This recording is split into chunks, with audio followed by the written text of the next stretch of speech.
So I think I should elaborate a bit about the context that led to my meeting with Zahran. So during the height of the war, we experienced the emergence of multiple militant groups that were emerging, and we can say that these were essentially byproducts of the conflict.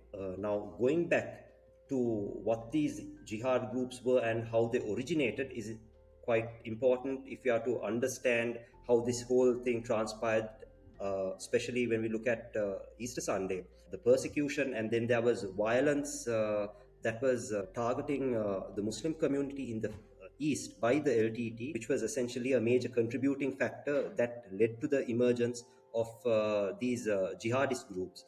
So there were two significant events that took place. So we can call it trigger events or catalyst events. The first trigger event was the Kartankudi massacre in August 1990, which was an incident where the LTT massacred 147 men, including children, who had gathered for congregational prayers at two mosques in the town. And the second incident was the expulsion of the Muslim community by the LTT from the north, which was an incident that took place 2 months after the Kartankudi massacre.